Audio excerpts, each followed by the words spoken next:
Salam saudaraku, selamat pagi. Semoga kita semua dalam keadaan sehat dan penuh sukacita dalam Tuhan. Marilah kita menggunakan waktu sejenak untuk berdoa, membaca dan merenungkan firman Tuhan sebagai sumber kekuatan, inspirasi dan motivasi bagi kita hari ini. Kamis 11 November 2021. Sebelumnya mari kita berdoa. Bapa di sorga, kami bersyukur atas hari yang indah ini, hari yang penuh harapan. Kami akan merenungkan firman-Mu.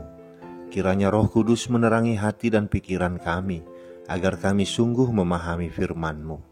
Dalam nama Tuhan Yesus Kristus kami berdoa. Amin. Firman Tuhan yang menyapa kita di pagi ini, Yakobus 1 ayat 13. Apabila seorang dicobai, janganlah ia berkata, pencobaan ini datang dari Allah. Sebab Allah tidak dapat dicobai oleh yang jahat, dan ia sendiri tidak mencobai siapapun. Demikian firman Tuhan.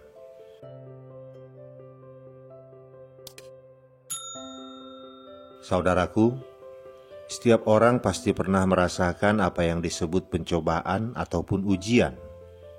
Berbagai jenis pencobaan atau ujian itu datang menghampiri kehidupan manusia, seperti kemiskinan, sakit penyakit, perselisihan dalam keluarga, persoalan dan pekerjaan, di sekolah, dan sebagainya.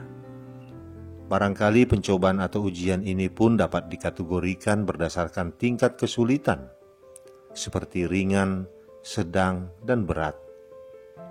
Ketika kita menghadapi pencobaan yang ringan, kita barangkali dapat melewatinya. Tetapi ketika kita menghadapi pencobaan dengan kategori berat, kita mulai mengeluh, sebab kita mulai menghabiskan energi yang besar, waktu, tenaga, pikiran, keringat yang bercucuran, bahkan cucuran air mata. Kita akan merasakan bahwa pencobaan ini telah melewati batas kekuatan kita. Seorang pemuda terlambat datang ke kantor karena ban motornya pecah dalam perjalanan. Atasannya menegur dan memberikan surat peringatan pertama. Karena ini sudah ketiga kalinya pemuda itu terlambat.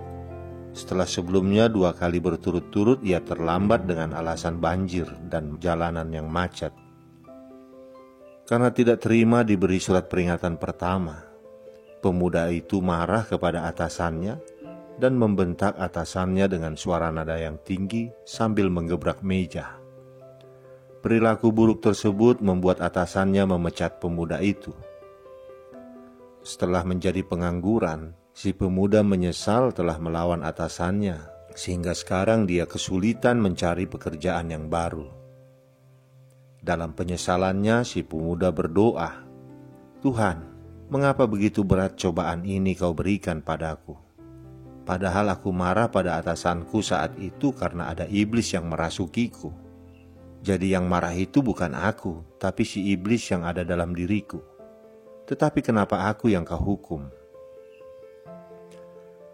Mendengar doa pemuda tersebut, kita mengambil kesimpulan bahwa si pemuda menyalahkan Tuhan, karena dia merasa kejadian itu berasal dari Tuhan, dan juga menyalahkan iblis, karena merasa iblislah yang saat itu marah, bukan dirinya.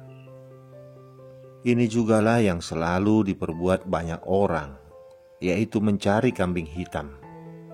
Entah itu Tuhan, entah itu iblis, dan mungkin juga orang lain yang ada di sekitarnya. Seharusnya pemuda tersebut introspeksi diri dan menyadari bahwa kesialan yang dia alami adalah karena karakter buruk temperamental yang dia miliki. Iblis memang tugas utamanya menghasut manusia untuk berbuat dosa. Tetapi jika manusia tersebut tidak mau dihasut, maka apa yang iblis inginkan tidak akan terjadi. Saudaraku, ketika seseorang menderita, ia selalu cenderung menyalahkan Allah. Bagaimanapun juga, bukankah Allah berkuasa? Bukankah segala sesuatu sedikit banyak berasal daripadanya? Itulah alasan orang menyalahkan Allah.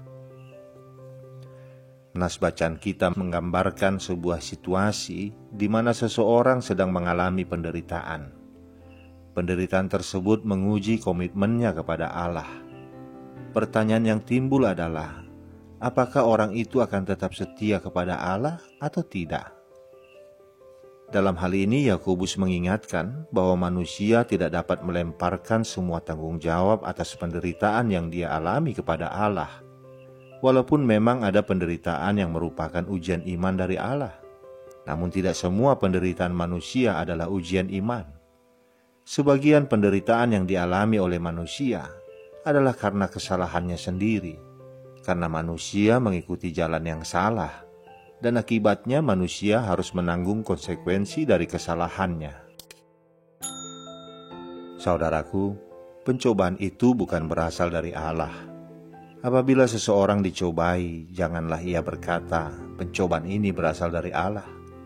Allah adalah kudus, karena itu ia tidak dapat dicobai, dan ia sendiri tidak mencobai siapapun untuk melakukan kejahatan. Lalu, dari manakah datangnya pencobaan itu? Yakobus mengatakan, hal tersebut datang dari diri kita sendiri, dari hasrat dosa yang berakar dalam diri kita sebagai orang berdosa. Hasrat dosa inilah yang menyeret manusia dan menipu serta memperdayanya. Ayat 14 dan 15 mengatakan, tiap-tiap orang dicobai oleh keinginannya sendiri, karena ia diseret dan dipikat olehnya.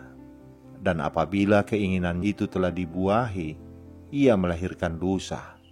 Dan apabila dosa itu sudah matang, ia melahirkan maut. Walaupun pencobaan itu bukan dari Allah, tetapi hal itu bukan berarti di luar sepengetahuan Allah. Contohnya pencobaan yang dialami Ayub. Iblis yang mencobai Ayub dengan berbagai kesulitan dan penderitaan, namun ia tidak dapat melakukannya tanpa seizin Allah. Iblis mencobai Ayub dengan tujuan untuk menjatuhkannya, dan Allah memakai kesulitan itu untuk menguji iman Ayub. Ujian dari Allah bertujuan untuk memurnikan dan mempertumbuhkan iman seseorang, sedangkan pencobaan dari iblis bertujuan untuk menjatuhkan atau menghancurkan kehidupan seseorang. Allah mengetahui setiap keberadaan hidup kita, termasuk di saat kita sedang menghadapi berbagai pencobaan. Kendatipun Allah mengizinkan pencobaan menimpa diri kita, tetapi Ia tidak pernah membiarkan kita seorang diri menghadapinya. Dan sesungguhnya Allah sendiri tidak memperkenankan pencobaan itu melewati kekuatan kita. Sebagaimana firman Tuhan melalui Rasul Paulus mengatakan, pencobaan-pencobaan yang kamu alami ialah pencobaan-pencobaan biasa yang tidak melebihi kekuatan manusia. Sebab Allah setia, dan karena itu Ia tidak akan membiarkan kamu dicobai melampaui kekuatanmu. Pada waktu kamu dicobai, Ia akan memberikan kepadamu jalan keluar, sehingga kamu dapat menanggungnya. Saudaraku, marilah kita berjuang untuk bertahan bersama Tuhan, melewati setiap ujian dan pencobaan yang terjadi dalam kehidupan kita. Amin. Kita berdoa. Bapa di surga, kami berterima kasih atas firman-Mu yang kami dengar hari ini, yang mengingatkan kami Tuhan, bahwa Engkau tidak pernah mencobai siapapun. Pencobaan itu berasal dari iblis, yang bertujuan menghancurkan kehidupan kami. Tetapi Engkau mengizinkan pencobaan itu terjadi sebagai ujian atas iman kami. Karena itu Bapa, dalam setiap pencobaan yang datang, beri kami kekuatan agar kami memenangi setiap ujian iman yang Engkau izinkan terjadi. Kiranya iman percaya kami tetap kepadamu dan tidak digoyahkan oleh setiap pencobaan yang datang. Terima kasih Bapa, di dalam nama anak-Mu Tuhan Yesus Kristus kami berdoa. Amin. Selamat beraktivitas saudaraku, Tuhan memberkati. Shalom.